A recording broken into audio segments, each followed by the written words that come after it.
Assalamualaikum warahmatullahi wabarakatuh. Halo adik-adik, kembali lagi bersama saya Kak Farohi. Pada kesempatan kali ini kita akan belajar mengenai apa itu pluralitas. Kira-kira adik-adik semua ada yang sudah tahu apa itu pluralitas? Kira-kira apa sih itu pluralitas? Nah, pasti pada kepo ya. Yuk ikut kakak belajar bersama. Di zaman sekarang, orang-orang di seluruh dunia bisa dihubungkan dengan jaringan internet. Ditambah lagi di era globalisasi seperti sekarang, akses internet bisa menghubungkan siapapun dan dimanapun, dan kita juga bisa mencari apapun di internet. Hal ini juga dapat mempertemukan etnis, suku, ras, juga agama di ruang interaksi yang tanpa sekat, tanpa batas. Bisa jadi menimbulkan konflik. Begitupun di Indonesia yang memiliki lebih dari 780 suku serta 200 aliran kepercayaan dan 6 agama yang diakui. Tidak jarang perbedaan ras, suku, dan agama di Indonesia mengakibatkan konflik horizontal, baik antara yang mayoritas dan minoritas. Kita pun sering melihat berita-berita tersebut baik di media televisi, cetak maupun elektronik. Setiap agama mengajarkan hidup yang plural. Apa sih pluralisme? Menurut Nurul Khalis Majid, pluralisme harus dimahami sebagai peralihan sejati kebinekaan dalam ikatan-ikatan keadaban. Mungkin kalau bisa diartikan, pluralisme adalah membiasakan perbedaan tanpa konflik. Di dunia yang penuh warna ini, jika hidup tanpa bertoleransi, rasa-rasanya bisa terjadi kekacauan dan kehancuran di mana-mana. Karena semuanya tidak mau menerima perbedaan dan mungkin merasa dirinya paling benar, agamanya paling benar, sukunya paling benar, ataupun rasanya yang paling benar. Di Indonesia sendiri sudah diatur dalam Undang-Undang Dasar 1945 pasal 29 ayat 2 yang intinya adalah negara menjamin kemerdekaan tiap-tiap penduduk untuk memeluk ajaran dan beribadah menurut kepercayaannya masing-masing. Masih ingat peristiwa Bom Bali 1 dan 2? Atau mungkin konflik Poso, Ambon, dan Sampang. Konflik Ahmadiyah misalkan yang di Bogor, Lombok, dan di Kuningan. Kita harus percaya negara kita masih bisa menjamin kebebasan beragama dengan konstitusinya. Dengan cara pluralisme, kita bisa menghormati hak berkeyakinan, percaya kalau kita saling menciptakan kerukunan umat beragama dan saling menghormati kepercayaan agama, ras, dan lain-lainnya, kita bisa hidup damai dan saling berdampingan di dunia ini.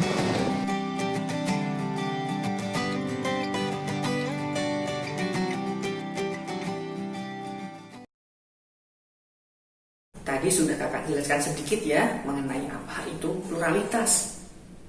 Nah, di sini yuk kita ulas lagi lebih dalam mengenai apa itu pluralitas. Kata pluralitas berasal dari bahasa Inggris, yaitu plural, yang artinya jamak. Sedangkan pluralitas artinya adalah kemajemukan. Selain kata pluralitas, ada kata lain nih yang artinya sama dengan pluralitas, yaitu multikulturalisme. Apa itu multikulturalisme?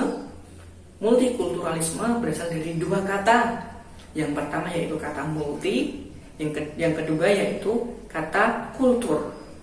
Multi artinya banyak, kultur artinya budaya. Nah, kalau digabung menjadi banyak budaya.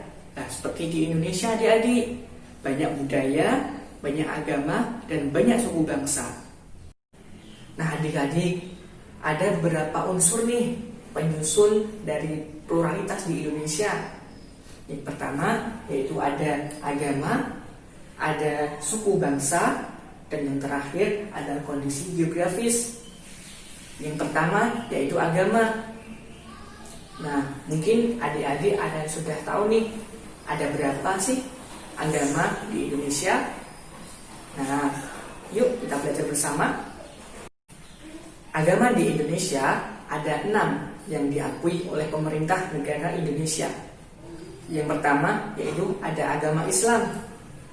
Agama Islam masuk ke Indonesia kira-kira pada abad ke-7 Masehi, yaitu dibawa oleh para pedagang-pedagang dari Gujarat, India.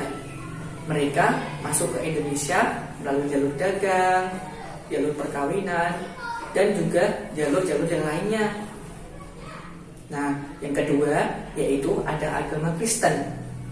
Agama Kristen sendiri masuk ke Indonesia saat penjajah masuk ke Indonesia. Penjajah Barat, ada Belanda, Portugal, dan juga Spanyol. Mereka, para penjajah datang ke Indonesia, juga selain menjajah, mereka menyebarkan agama di Indonesia. Karena penjajahan di Indonesia itu mempunyai 3 misi, yaitu gold, glory, dan gospel.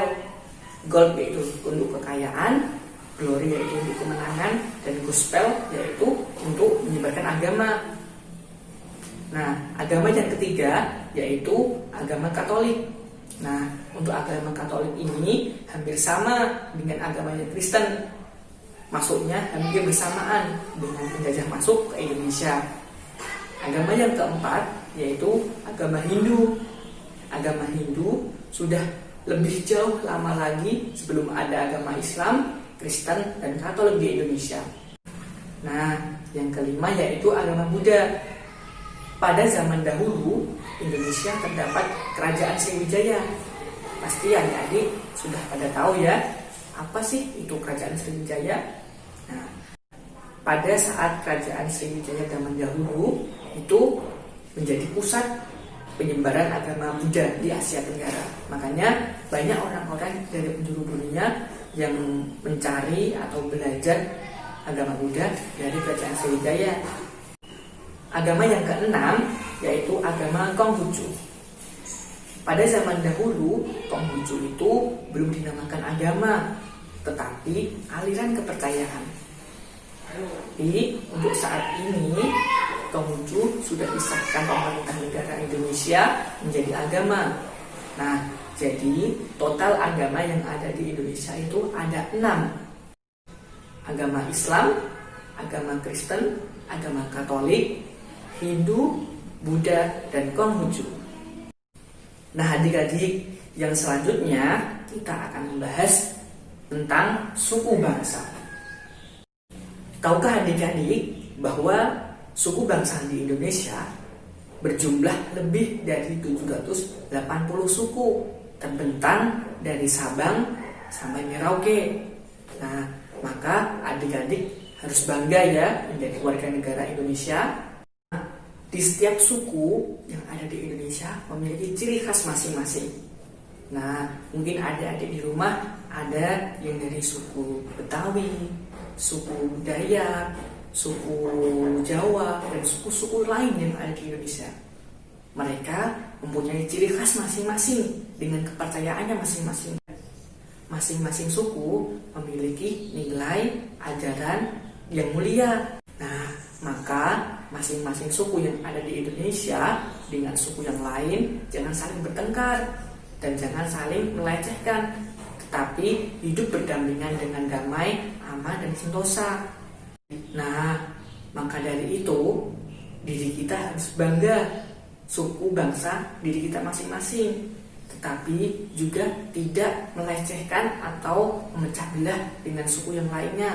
Jadi kita harus bersatu demi persatuan Indonesia. Nah, adik-adik, yang selanjutnya yaitu kondisi geografis. Kondisi geografis di Indonesia itu sangat beragam, dari Sabang sampai Merauke. Ada pegunungan, lautan, daratan, dan lain sebagainya.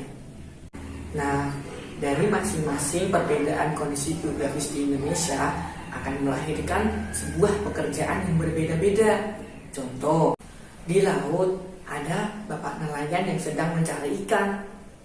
Di daratan ada bapak sopir yang sedang mengantarkan penumpangnya. Ada bapak jual bakso, ada bapak guru, dan lain sebagainya. Maka kondisi geografis di Indonesia melahirkan pekerjaan yang berbeda-beda sesuai dengan ciri khas keunikan masing-masing kondisi geografisnya. Nah, adik-adik, maka dapat disimpulkan bahwa di Indonesia itu terdapat banyak keragaman, banyak pluralitas, dan multidimensi dan multikultural. Nah, maka dari berbagai agama, dari berbagai suku bangsa, dan dari berbagai budaya itu rentan akan terjadi konflik. Kira-kira apa sih itu konflik? Apakah adik-adik di rumah sudah mengetahui apa itu konflik? Konflik adalah pertentangan antara individu dengan kelompok, individu dengan individu, atau kelompok dengan kelompok. Nah, pertentangan itu terjadi karena latar belakang yang berbeda atau kepentingan yang berbeda. Maka di Indonesia, integrasi nasional atau integrasi sosial harus kita gaungkan bersama. Apa sih itu integrasi? Integrasi adalah penyesuaian dari unsur-unsur yang berbeda sehingga dapat bersatu dan sesuai dengan semboyan negara kita, yaitu Bhinneka Tunggal Ika, yang artinya berbeda-beda tetapi tetap satu jua. Jadi adik-adik semua, kita sebagai warga negara Indonesia yang baik, kita harus bersikap toleran dan bersikap menghormati antar agama, antar budaya, dan antar suku, agar tidak terjadi perpecahan di negara Indonesia. Nah, adik-adik, mungkin cukup itu yang bisa kita sampaikan pada kesempatan kali ini. Kita akan berjumpa lagi di lain kesempatan. Tetap semangat belajar dan jaga kesehatan. Wassalamualaikum warahmatullahi wabarakatuh.